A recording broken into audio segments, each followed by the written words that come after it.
Greetings, everyone. Welcome back to Bayonetta. Wow, that was the most crappiest intro I ever could have had the misfortune of doing. Anyways, you guys are probably wondering, why are you in the loading screen? Well, we got ourselves another disc, and we have to go ahead and visit our very wonderful, not Isaac Hayes, Rodon, and give him this wonderful, lovely disc that, mind you, this is probably the most crappiest weapon, and I really don't see the real point, and I never really found any real use of this weapon. If somebody can leave it in the comments saying, hey, this whip does have some sort of capabilities, then by all means tell me where it is, because this whip, it has combo potential, but not to the point where you can, literally say it's good. Fun fact though, this whip actually does return, but to be honest, all the weapons actually return, except they are a lot better. Now here I am, looking in Rodon's shop. Here's a perfume that allows you to change costumes. I'm not sure if the Rodon's treasure was in the original game. They probably were, I don't really remember. But they really wanted to emphasize the female part of Bayonetta by, her wearing a bunch of outfits. I mean, there's nothing wrong with that, because, to be honest, I love costumes in my video games. It ends up giving a bit of a charm to it. Hence the reason why I love the Tales series. Whenever you end up having, yourself a different costume, the music changes if you end up wearing different Tales of costumes. Anyways, I actually go here, end up buying some scrub items, is what I'm going to call them. Yes, the healing items are now dubbed scrub items. Why they're called scrub items? Because only scrubs should be... Nah, I'm kidding. Nah, this is just for a reinsurance, just in case if I get my ass kicked. But here I end up wasting a bit of halos to go and buy myself a witch heart, which increases my vitality a bit. And that's really about it. I'm poor again. Yeah, that's always lovely, just like me in real life. Anyways, I end up exiting out of the gate of hell, and now we're gonna go ahead and get our first boss. And I gotta say, this boss is pretty hot. It's pretty heating. It's pretty good. That's why I kept calling him Fortuda. His name is actually, whatever. Anyways, enjoy the cutscenes. Enjoy the cutscene, I should say.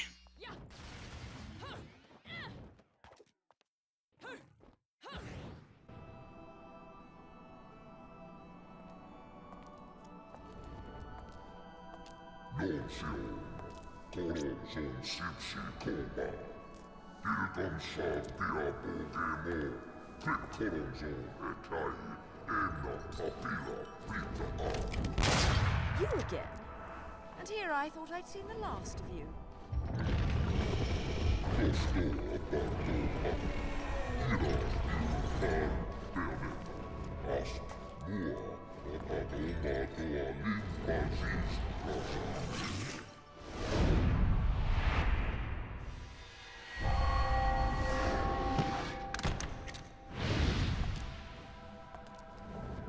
I'm sure you'll be more than hospitable to me this time around.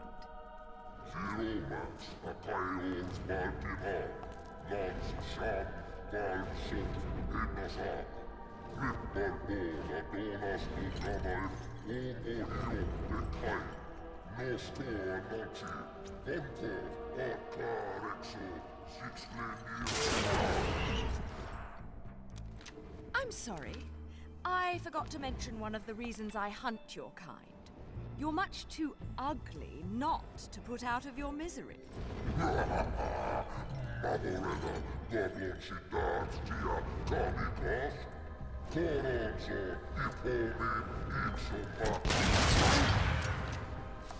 Flock off, featherface.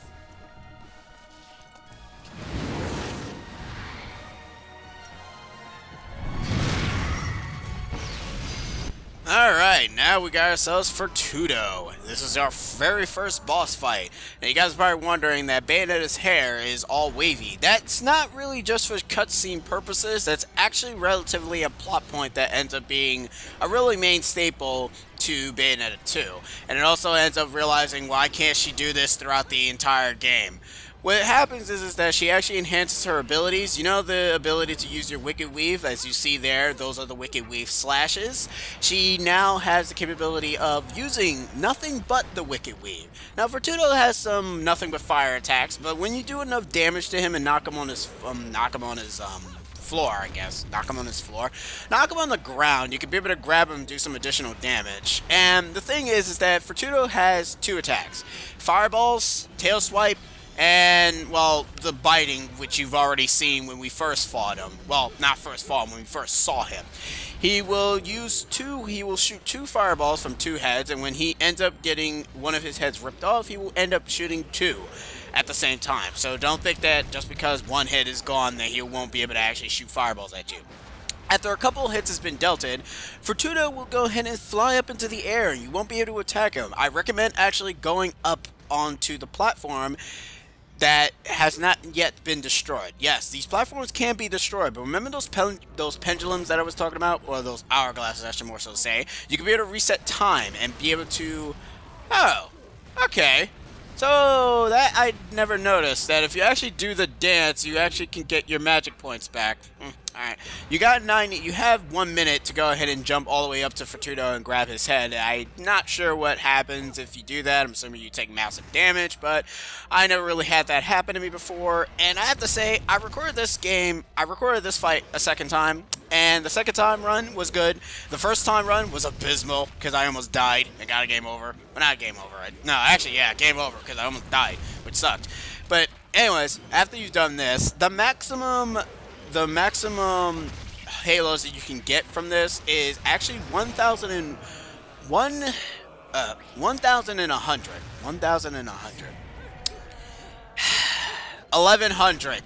God damn it, I suck at numbers. But anyways, that's the real maximum that you can actually get. I tried getting that before, but I couldn't get it. Now, when Fortudo does this, he actually destroys the entire platform. Well, not all of them. He destroys some of them. You need to use the pendulums the hourglasses that you find to reset time, or reset the wonderful platforms so you can be able to, you know, land back on them. The purposes of the platform is that so you don't have to be on the fire field, because the thing about the fire field is kind of annoying. And the beauty about Fortudo only having 1 head is that whenever he shoots fireballs at you, if you dodge the first one, the second one will always come out, but you can always knock it right back at him. And that actually does some additional damage, so I recommend that. You can, however, end up using, like, other weapons, but see, like I said, you don't have the means to be able to do that as of this point. Luckily enough, when Fortudo does land, I accidentally paused here because I was being too excited, so I was kicking his ass. But anyways, when Fortudo does land on the floor, you notice that the floor ends up reverting back to a regular normal ground. Yes, if you do have him land on the ground, the floor will return back to its original state. And Fortudo here, his first half, he literally could not damage me. I don't know what it was, because he was kicking my ass the first time I fought him. And I was like, wow, I am terrible at this game. It's like, you know, and I wanted to record myself a second time, because I was like, man, I don't suck that bad. It's like, I may be terrible at getting pure platinums and whatnot, but I don't suck that much at the game. Now, as per usual, just like the first half, when he takes enough damage, he will float up in the air, and, you know, after a while, you think that he will stop doing this and try to do some other strategy, but no, he thinks that doing this a second time will really work. It's like, oh, she can't possibly rip off my head a second time. Nah, she wouldn't do that a second time. That's just preposterous. Preposterous. You know what I mean? Anyways, the point is that you gotta rip off his head again. Yes, Bayonetta ends up enhancing her skills by allowing the Wicked Weave to be in full control this time. Why she can't do that throughout the entire game, I will never know. Except she can do it in Bayonetta 2, so I guess that's something. Then again, in Bayonetta 2, she doesn't even do that animation anymore where she lets her hair down. Anyways, after both of his head is gone, you're probably assuming, oh, we're done here. Nah, these bosses don't really give up. Enjoy the rest of the cutscenes, guys.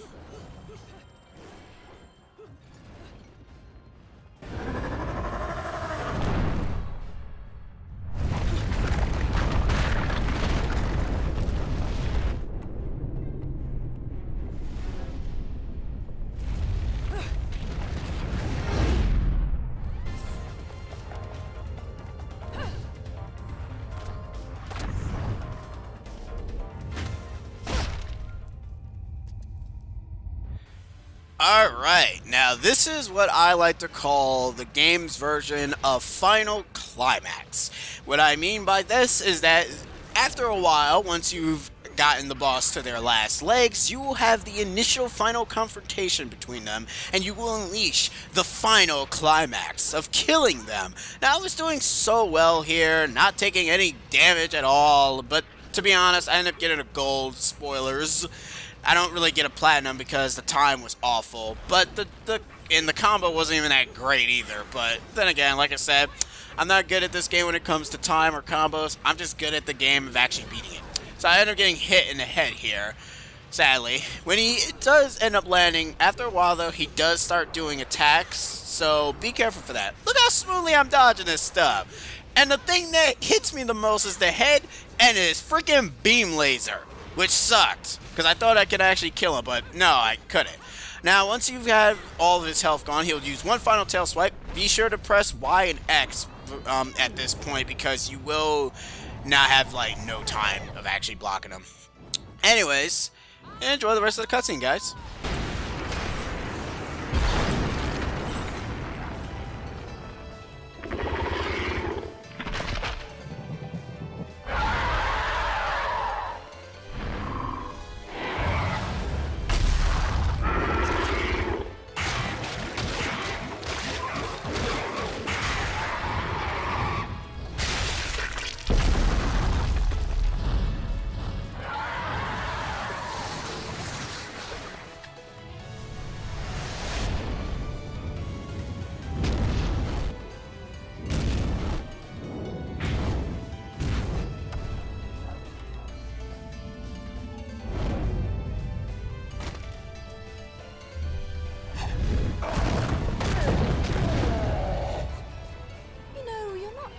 So ugly when you're screaming.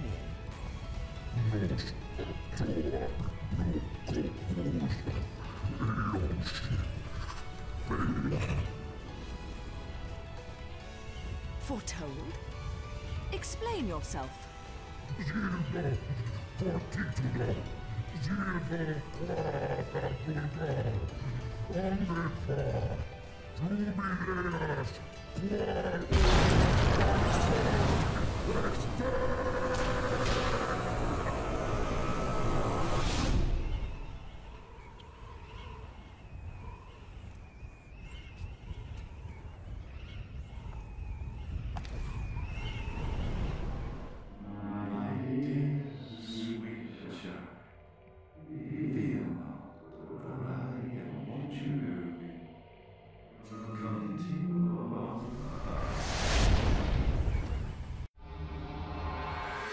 Anyways, and that is the end of Fortudo. Yeah. I mean, okay.